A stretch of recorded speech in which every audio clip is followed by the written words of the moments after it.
To come here, you have to say you're going to do something to get your proposal accepted. And so this is the thing that we talked about doing, which are our three objectives. The first one is a basic understanding of something that's really complex called polybagel theory. I'm going to try, that's going to be the longest word that I use is polybagel, because it's 4 syllables. If I start using 6-syllable or 7-syllable, you guys, let me know. It's going to be about recognizing trauma responses and learning ways to re-regulate your breath and movement. This is going to be kind of fun for me because I'm probably activated just seeing all of you amazing people watching me speak. So I'm talking about the thing that might be going on with me. So that'll be kind of fun. And then we're going to talk about ways to modify yoga practice to increase a sense of safety, belonging, and community. That's really important. All right, so I'm going to start with the first part until like, I don't know, 10:30 or so, and then we're going to have Albert and Francis speak. Albert is somebody who comes from Baltimore and has participated regularly in consistency in our in-person class, and Francis is somebody who's come in consistently and regularly as our Zoom component of our class, and I'll tell you more about that as we move forward, but there's going to be time for them to speak. I'm going to pause for questions at different times. Ask questions, be curious, and care. Okay, curiosity is welcome here. All right, so polybagel theory. Has anybody heard of this before? Yeah. Nice. So it was originally a research scientist who had, his name is Stephen Porges, and he studied the autonomic nervous system. And then there's this person named Deb Dana. Do you guys know Deb Dana at all? Yeah, she's amazing, right? So she has taken the practice or the understanding of polybagel theory, and she interprets it for clinicians.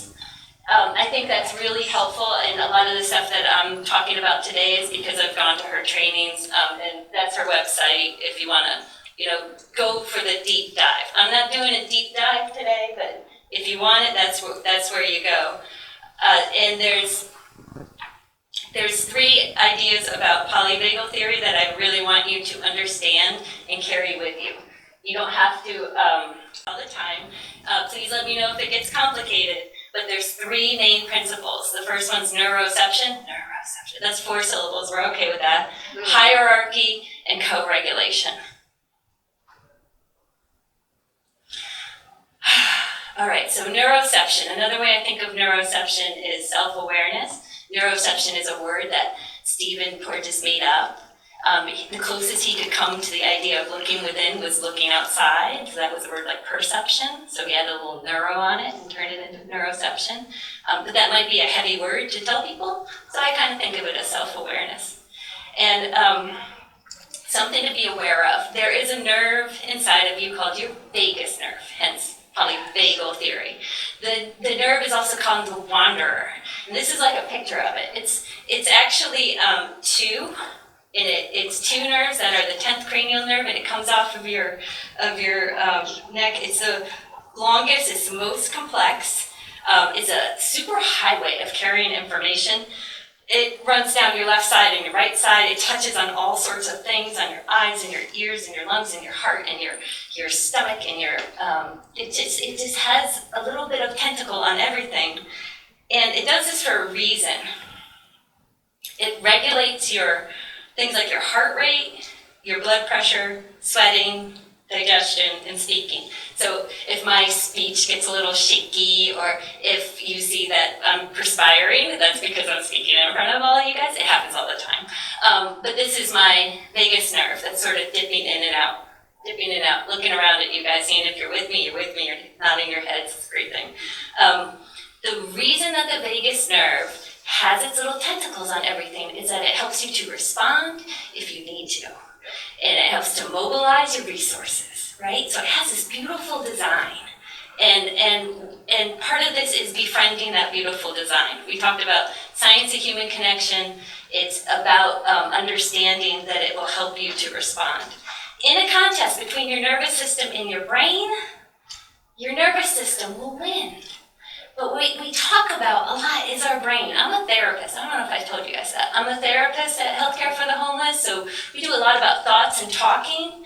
And but we don't talk a lot about I talk a lot about the nervous system because it's really helpful to people to know. To be able to know what's going on in your nervous system, you have to take time and space to just check in and see what's going on. And there's this idea of inside, outside, in between. So inside is what's going on with me, right? Outside is kind of what's going on around me. And then the in-between is how are we reacting to each other, right? And I can't notice any of those things unless I stop, turn off my thinking brain for a moment and go, how are you feeling? What's going on? And then there's this idea of first thought, second thought, and first action.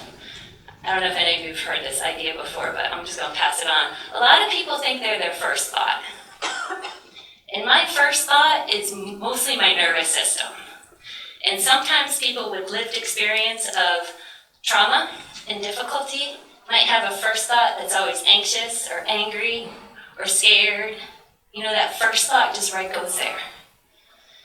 I'm not my first thought. I know what my first thought might be. I recognize it's trying to protect me. It's trying to look for, signs of danger and as a way to protect me. But what is my second thought? It's okay, you're safe. You're in a room of social workers and people that work in healthcare settings and care about people who are homeless.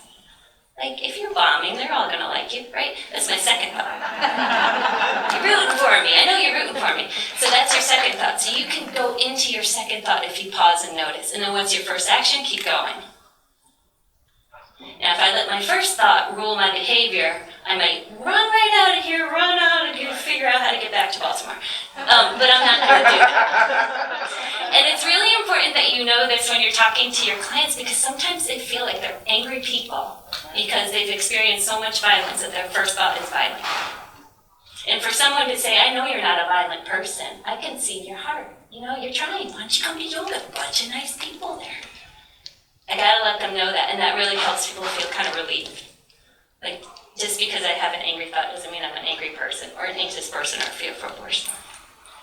All right, you guys with me? All right, go.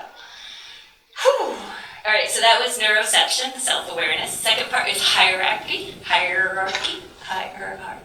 4 syllables. But you could also think a ladder. So evolution of our nervous system in this vagus nerve is that at the top is ventral social. This is where the human being acts the best. We say safe enough. I usually add enough because safety. I can't get people safe. In Baltimore City, there's a lot of danger. Maybe when they're in the yoga group, they feel safe enough. Right? That's kind of my goal. It invites connection. It's easy to communicate. There's a sense of laughter, steady breathing, good eye contact, ease of movement, cooperative. We're giving each other little signs of safety here. When you guys give me eye contact and you nod and all those things. We're in ventral. Now, the nervous system's meant to dip into something called sympathetic or mobilization. And this is your fight or flight. It's not a bad thing. It is a helpful thing. Sometimes it mobilizes the energy to get things done. I need to you need to get your PowerPoint done. By the way, just quick caveat, the people that are on the PowerPoint, those are real people, like from HCH. They're like, they're just like people from Baltimore. Some of them are people that come to the clinic for services. Some are people who provide services. Some are people who are just advocates for homeless. Sorry, I forgot to tell you that. Okay, so back to sympathetic or mobilization. Mobilizing energy. It's protective, it's scanning. Your breath is going because it's helping you to mobilize. This is automatic.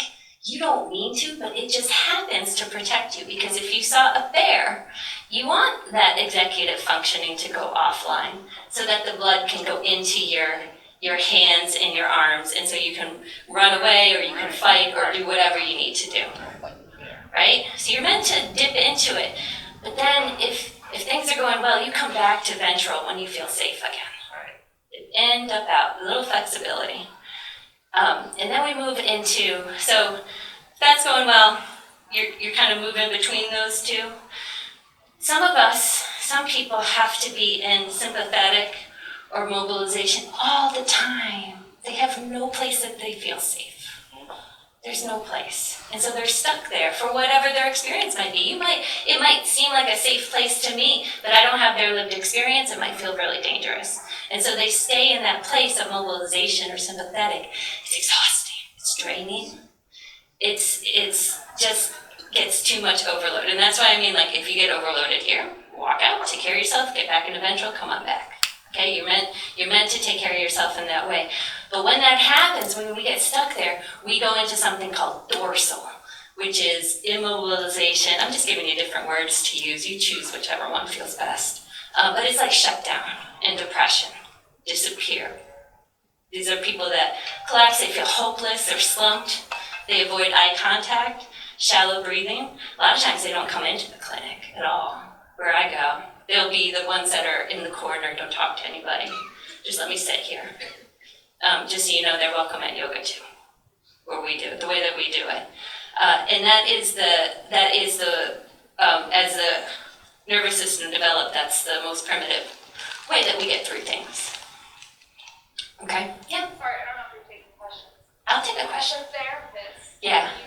Is the dorsal or the immobilization what you see when clients dissociate?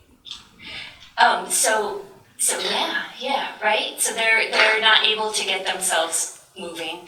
And sometimes too, so there's a freeze response that happens. I don't necessarily think that's dorsal because there's a lot of energy there, and a lot of times people are just frozen to get through whatever they have to get through. But the dorsal is more of a loss of kind of hope, and they might do something like dissociate and go into a different state just to get through. And that's the way the nervous system's trying to take care of you. And it's good to recognize that. So they're not being non-compliant, not coming in. They might be in dorsal. So we're kind of like looking at each other in nervous system speak. All right, let's see if I can do this.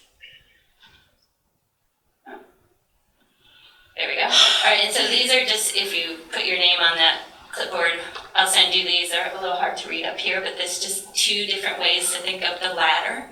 The idea that there's a hierarchy of ways that your nervous system interacts. So different words and different ideas. Just so you remember it later, so. Did everybody okay? Yeah? Okay, I'm gonna keep moving. So the third concept, so we got neuroception, self-awareness, ladder. There's different states of our nervous system. And the last one is the most hopeful one, and it's the idea of co-regulation. So nervous systems are constantly talking to each other. We're constantly looking for ways to connect. We are wired as humans to attach to people. We're wired that way. If you give a baby just food, right, that doesn't cut it. They also need to be held. We're made as social beings to be attached. Some people, it's more challenging for people whose needs have not been met, but it's not impossible. Guess what? You could be somebody that you can co-regulate with. So I want you to remember that. Just because they didn't have it doesn't mean that it's not possible. It just means it might be more challenging. And that's kind of that idea that after enough ventral co-regulation with you, they might start to be able to regulate their own and kind of pass it on. And this is the way I think of human change. I understand that we need policies. I work in oppression every day. It sucks. But there's also work I can do directly with people every day. And this is something I can co-regulate with people every day. And when I co-regulate with them and they start healing, then they start healing the people around them, and they start healing the people around them. And that's a different way to think about social change. It helps me. I'm a direct care provider. I got clients all day long, and I want to be part of the activist movement. Right. All right, and so therapy and support groups can be a way to have a place to co-regulate. You do not have to be in a peaceful yoga space to show up at yoga. You can be really, really upset, and that's okay. We welcome you in, because chances are, if you're around all of us, you start to come back into ventral.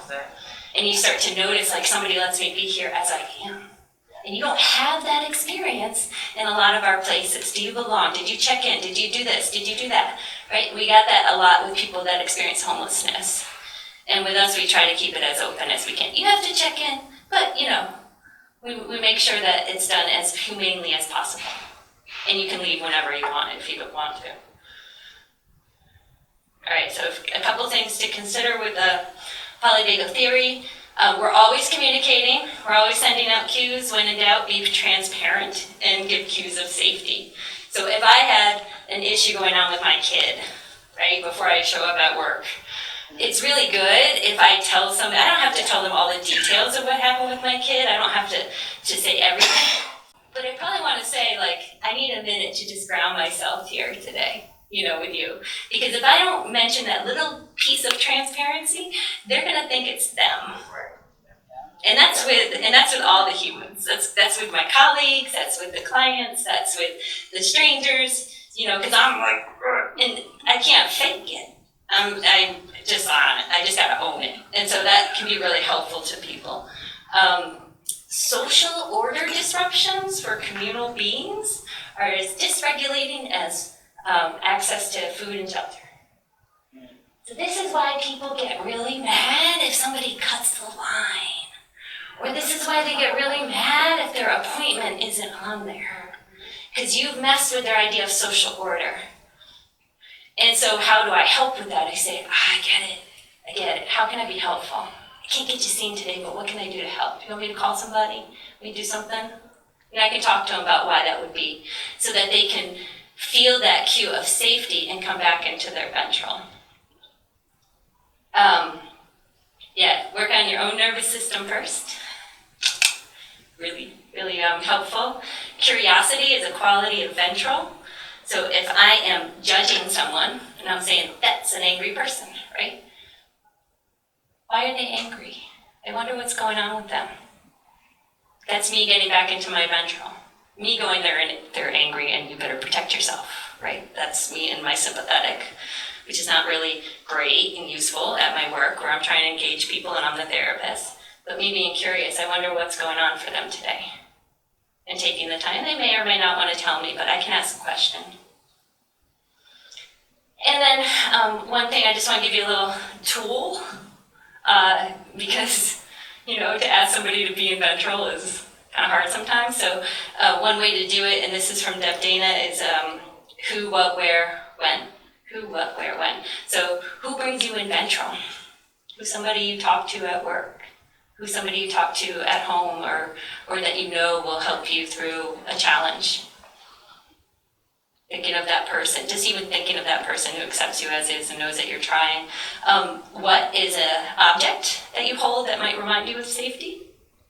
I'll tell you two of mine. I would actually be curious about all your objects of safety. So one of mine is I wear this little pendant. It's a St. Francis. I got it when I was not religious at all, so it's not because I'm religious, it's because I got it probably 25 years ago. My sister has one. I like to think of St. Francis because he was really misunderstood, but he still tried to do, and he went into the woods and he talked to animals, and I go into the woods a lot, and I talk to animals. So like that idea, and I keep it with me, right? Nobody needs to know, but I need to know, right? It's my little St. Francis. The other one I got on is I have these socks on today, they're orange. But on the back of them, they say, I am brave. So every time I ground my feet, I'm like, you are brave. And you can't have courage without fear, so I know that. So there's a little fear, but I'm courageous because there's fear. A therapist gave me those socks for holiday exchange one year. I got holes in them and I got a new pair, but I'm keeping my little brave socks, wearing them on special occasions like today. Anyone else have something that they use for ventral? It's me. I wear this bracelet.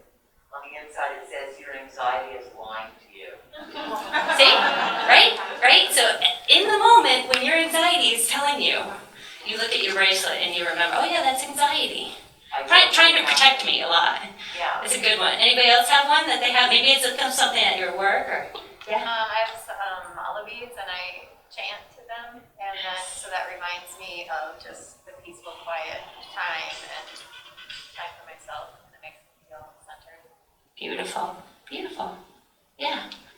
So when you had what? I thought you had activity, and you had the little boat and the water up, and for me it's swimming. So when you had up just a picture of the water, I'm like, okay, that makes sense. Just a picture of water can remind you of swimming, which is an event that you do. You're in ventral. I'm feeling good and socially connected. Yes, ma'am. I co-facilitate a DBT group with young adults, and stuffed animals are really popular, and something that represents your inner child or something that's safe for them. Yeah. Beautiful. Beautiful. Right. This is to be shared. I tell people. I make my passwords something that brings a smile or calms me down, so that, especially when I'm like frustrated and like the password's not right, I can remind myself like a little bit. It's a way to get you in ventral, right? It's a way. Yeah, beautiful, beautiful. So that's your what. Your where is a place that you reflect on that helps you feel calm and like the swimming, like the water. That's a good idea. Or I think of the woods or whatever that might be for you. And a when is a time of day. So there's some of us in here that are early birds. There's some of us that are night owls. If you're an early bird, you might like the sunrise. I like the sunrise and nobody's up or asking me to do anything, just me by myself. But some of us like the night owl, like the big starry sky. Those are often ones that I do with meditation. I don't know if people have been to the beach that I do meditation with at my clinic, so I like to do things that we all see the sky,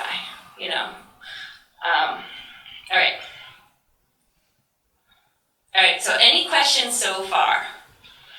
Neuroception, ladder of hierarchy, and co-regulation. That is Polybagel Theory summed up. We're doing pretty good. We're right on time. See how I didn't even look at the time. We're right on time. So now I'm just going to tell you a little bit about what we do at Healthcare for the Homeless. So this is our flyer for stress reduction group. Okay, and sometimes I don't say yoga. Okay? So I choose. Sometimes I say yoga, sometimes I don't. Yoga can mean all sorts of things. In our country, we've westernized yoga and we've taken it, and it's expensive, and it's a studio culture out in the county. And people automatically don't feel like they belong. I don't feel like I belong a lot of times. You feel like you have to be flexy and follow the cue, and then if you're not doing what they say, you're gonna get kicked out of the class. Well, pandemic kind of put that on its head a bit, because you couldn't go to a studio. So all of that, a lot of people went online, and I went online too. When I go to yoga myself, my own personal practice, I did it with a group called Human Space, and it was free, and wherever we can find space, basically. And they went online during pandemic, as a lot of people did, and they said, "Hi, Deirdre. Deirdre, how you doing? Things are hard for you. Are you okay?" When I showed up at yoga class for a Human Space, and that was so helpful to me going through pandemic. And so we kept, I just want to add that, I'll talk more about that in a sec. All right, so let me tell you about our stress reduction yoga. So we've been going since we started in December of 2015. I had a volunteer said she wanted to bring yoga to homeless people, and I was already running the meditation class, and I said, sure. And I sat back and I watched her do her thing. She was really talented, but she was new. She wanted it to be a healing practice. She showed me how you can bring yoga to, her name's Daphne, by the way, but she showed me how you can be actively intoxicated and do yoga. You can be actively psychotic and welcomed in the class.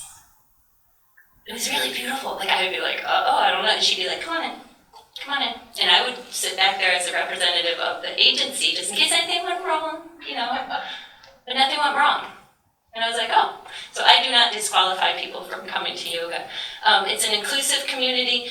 Email reminders, I send an email reminder for people. I have flyers. I greet people. We talk about it. Sometimes they call me the yoga lady. So that's okay. I bond with people about it. I go down to the admins at the front door. We do our little singing bowl out there. I share the lavender stuff with them. They're on the team. If your front door is not online and trying to help you out, then how are you going to get people upstairs, right? So it's important to build that sense of community, of everybody belonging. Paying attention to the orientation. So that's, you got to tell people where the bathrooms are.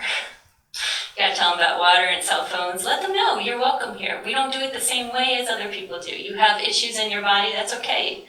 We all do. And I'm so glad you're here.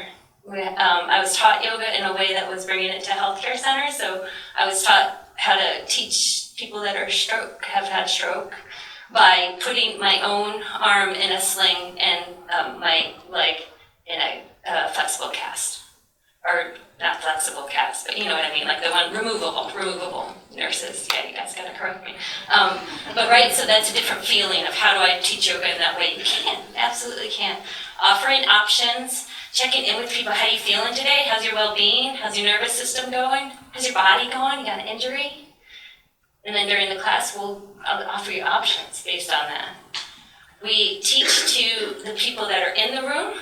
The newcomer is usually the one we're trying to get involved the most. So we want to make sure that they feel welcome. So we might adjust the class for the newcomer, the person that's new.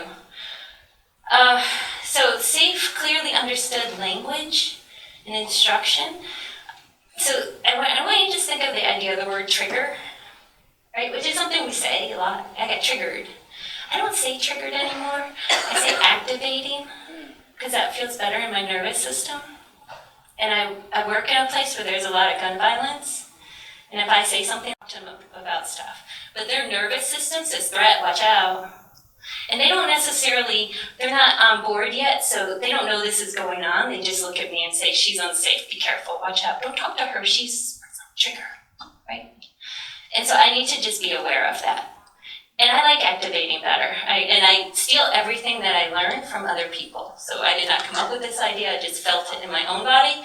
If I feel it in my own body, I share it with other people as an option. It's worked out well. I will ask people on my assessments, have you ever been through trauma? They say no.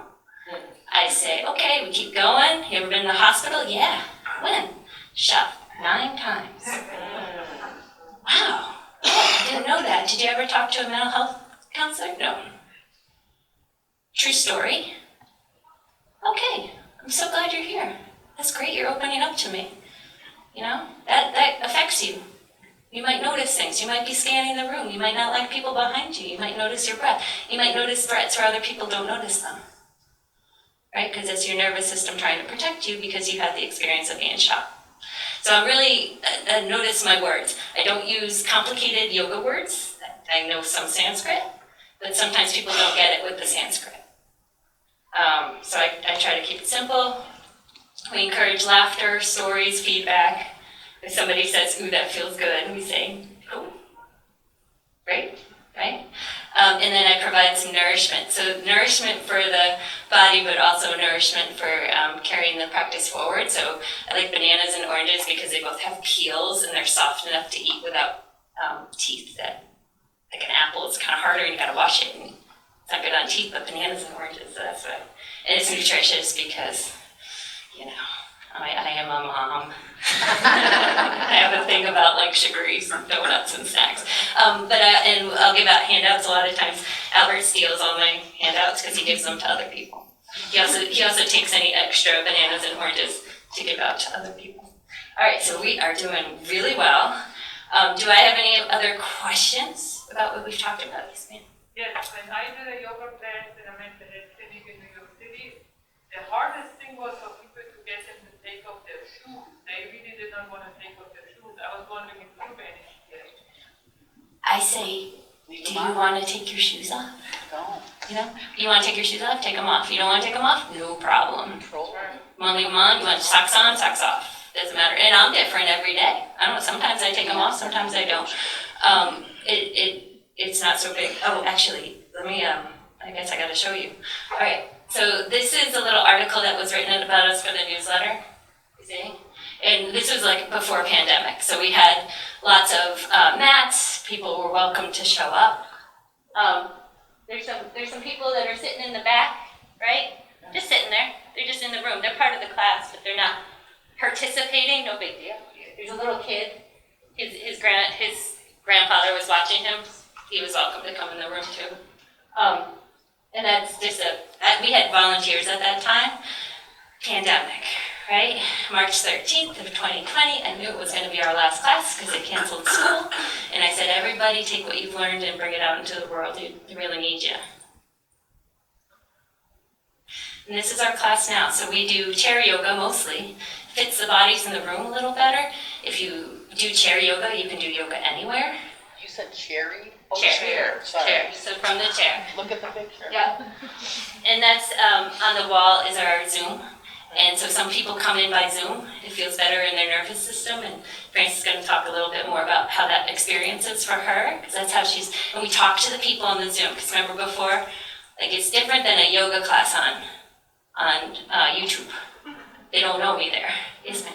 So I work at a tiny homeless camp. Yeah. Is it something that if I put it on a big screen and we put chairs around that the community could just interact out during the Zoom? Yeah, I think that would be great. Can you see them? If they want to join ours? Yeah, we would have to turn the camera off because we're not allowed any pictures or anything. Yeah. Video. Yeah. We'd have to turn the camera off, but we could see the room. Yeah. And that would engage them and show Absolutely. them Absolutely. how the other Absolutely. And you're welcome to keep your camera off. or just even maybe watch it a couple times to let them see this is what it is and maybe incorporate it the next week or so. Exactly. So you're already thinking. That's great. So the class for the clients we started again in June of last year. I was the first support group that was allowed to come back online because we had kept doing the staff yoga on the Zoom, so I was familiar on how to do that. All right, so that's our pictures and one more. And so this is our staff class. Yes, ma'am. How important do you think the ACEs test is, or should I wait for the Q&A? The ACEs test. ACEs, First child experience. Yeah, I know what it is. I mean, like for me to do it with people? Yeah. How important well- is it in caring for our community So- for us to get an assessment, in your opinion, as Oh. a counselor? I am amazed that anybody tells me anything. Okay. And by work as a therapist, like if they come to see me for therapy, I have a lot of assessments I gotta do on people in the beginning. And I'm lucky enough to work with providers that say that's optional if it needs to be, and as long as you document, you're okay. Because some people can go through the questions, and some people it's just overwhelming. They just met me. They don't know who I am. I love it. Yeah, Thank you yeah. so much. This is our staff class, so staff is on Friday at noon. It's just during our lunch hour. We usually just talk first, and then we practice for a while. And it's really wonderful, and we always sit in a circle. Yeah, so I'm gonna keep moving. Sorry. There we go. And so this is just, so I said I send an email out. I send an email reminder for the people in the staff class and the people in the client class. If you don't show up to class, no big deal. Some people just like the email. And I'll send things like, these are just two popular things. Frances was so wonderful with this this change one. She said, Deirdre, there's 6 things that I can control and 12 things I can't. Yep, and then went along to show it to other people that were important to her. And so something like that to have on wherever, to print it out or to just look at it, stuff like that. And then lazy breathing, it's just a technique, kind of goes across the middle line. It's one way to do your hand. It can be really regulating. We did that at the client memorial for staff. So people will offer me opportunities. Can you do something grounding? Of course. So that was, when you make a lazy 8, some people like 8. Some people I say infinity. How do we carry the legacy of the people who have died? And my agency recognized that we needed to mourn and grieve. Somebody asked me to do self-care tips, and the first one was grief. I'm like, I'm sorry. I know we need to hydrate and walk and stuff, but we need to grieve. All right, we're gonna go on to other people that are more important than me.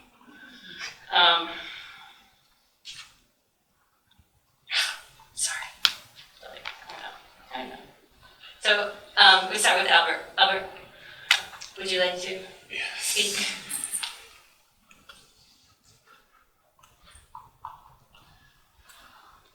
Good morning, everybody. My name is Yogi Albert. I am a client. I am a board member of Healthcare for the Homeless. And I also want to say thank all of you for coming here today. I would also like to thank my motivator, which is my CEO, Mr. Kevin Lindenwood. Put your hand up, please, sir. Please, sir.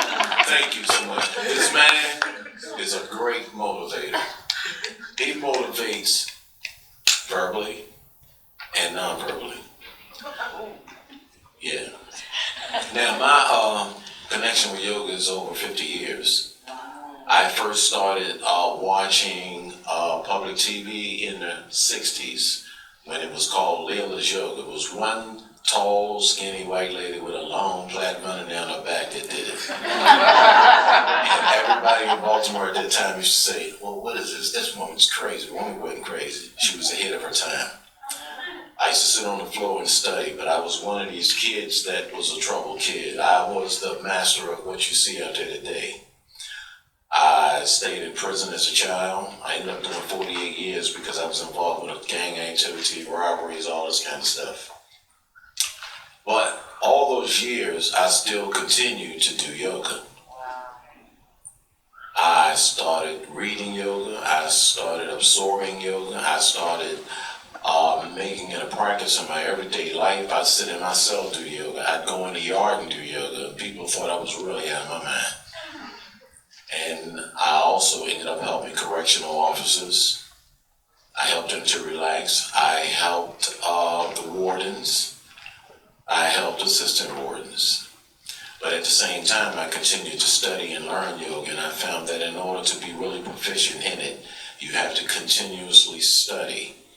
But your study don't just come from you, it comes from other people. And as I taught people, I learned, because I learned things from other people that wasn't in the books. And I went along, and 5 years before I got out, the National Yoga Alliance came into our prison. It was a lady that came from West Virginia who had been around the world. And she had always wanted to get in there to teach people because she believed that it would help cut down some of the violence and all of that. I had also believed it, and I was taking my time walking around prison talking to people about this. So she opened up the class. The warden supported her. Our security staff at the time up there supported her. And we had these classes every Monday for an hour and a half.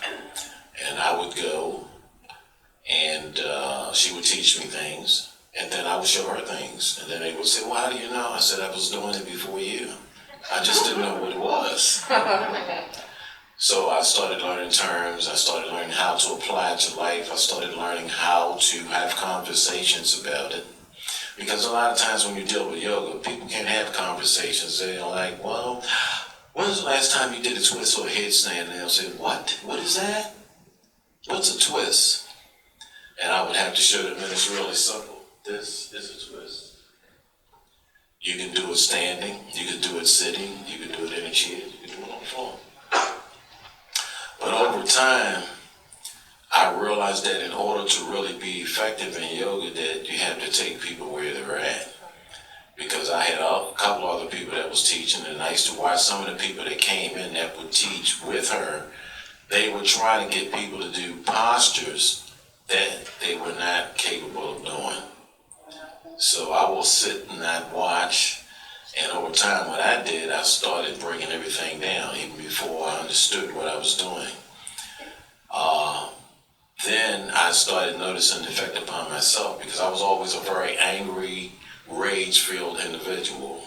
Fighting for me was great. But then I started understanding that something's wrong with somebody that wants to fight all the time. Something's wrong with somebody that loves drama.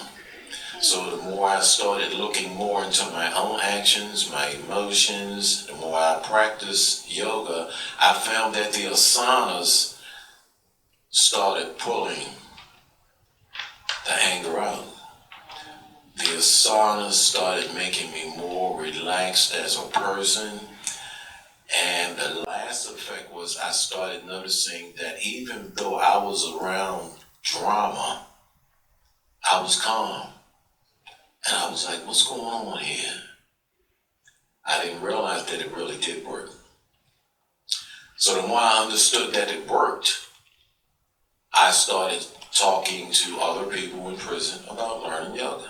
And many times they would say, you lost your mind. And I ain't sitting on the ground with my eyes closed. You know how these guys are in here? I said, no, it's not them, it's you. I said, because see, I was a lot of them before I'm who I am now. And as long as you are living a progressive life, you don't have to worry about things happening to you. And I say that because most of the time when I was in different gang fights and all that, that's how my eyelid got cut off. Some people don't want to kill you, they want to cut your eyes out your head. But once you start transforming your personality, your actions, and your words, you can sit in the middle of a fire of ignorance, people fighting all around you. No one will touch you because you don't attract that to you. After I got out, I was affected because I had high blood pressure in my family. My sister took me to healthcare for the homeless. That's how I got connected with the program. And after that, I talked to a doctor who connected me with my tag team partner right here. And we've been working ever since. So what I do, I talk to people on the outside the place about coming in to do yoga. I ended up before COVID trying to get jobs. A lot of times people say, oh, I've been in prison, they won't give me a job. Correct. But you gotta keep trying. You have to have something to give to the community. You have to be truly a giver. And by me consistently knocking on doors, I ended up working for a drug place on Broadway, which is called Power Recovery. I ended up getting another job working for Charm City Cares, which is another place that help people that have drug problems and alcohol problems and all that. I ended up getting another job working for a place where they had a whole bunch of old men who said they was off of drugs that would come to the yoga class high. They'd come in. I said, can you meditate? Yes, sir. Can you move? Yeah, I'm moving, man. And the people would come and say, why you got them guys in there? I said, I don't do what other people do. I said, when you're dealing with these kind of men, anything that they do is great. Because when you come out of that life over there, you ain't doing none of this. So you have to take it one tiny step at a time. The more they get an understanding of it, the more they'll do. The more they'll do, the more effect it'll have in their life. They figure that out later on like I did. So as time went by, I continued to help, and then I got involved with the Weinberg Center up the street from where we're at on Falls Way. I used to teach a ladies yoga class on Monday. I first went in there, tried to get everybody, but the guys did not want to come in that class. I would walk up to them and say, hi man, how you doing? Look, we got a free yoga class. If you come, there's something good in there for you.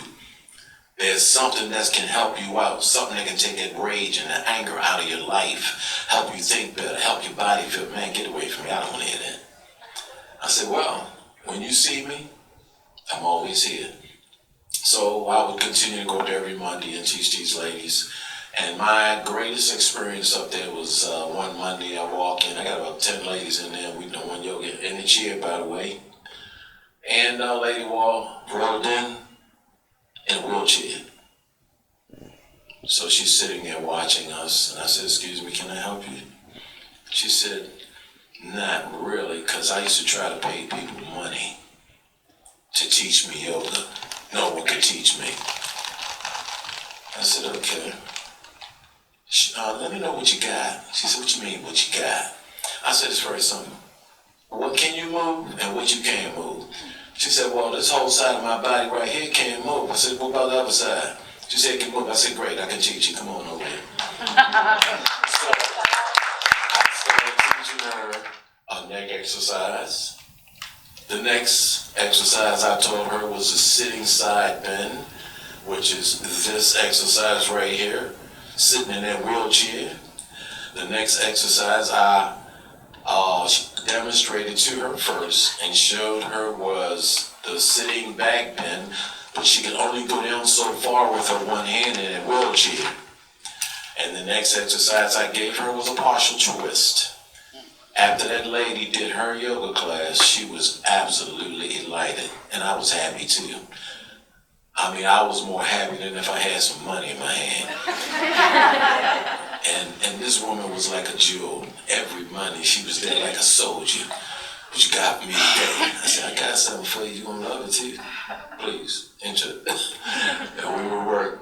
And we did that until COVID. After COVID, it's like all of that just shut down. I continue to practice anyway at home. Even now, I wake up every morning, I start doing yoga in my bed. I don't even get out. And a lot of people say, how do you do yoga in the bed? I said, it's simple. The first thing you do, you have to do your sit-ups. The next thing you do, you rise up and you do your sitting back stretch in the bed. Your next exercise, when you get time, is to attempt to do rocking the cradle. Now, rocking the cradle is taking your leg like this in your bed and just bringing it. Because what that does, it does your lower back, your knees, and your ankles. After that, you can turn on your side and you can work on stretching the front part of your leg. You can lay there, bring both your hands up like that, then you can go over your head. All this can be done in your bed. And after that, I move out of the bed. From that point, I do dumbbells. Then I go out, and I have a sister who has mental health issues. I'll wake her up. She'll be screaming, what do you want? I said, come on, I got something for you. You got what for me? Come on. Sit down. And I do a yoga practice with her. And after she gets through, I see that beautiful smile on her face. I say, see you later.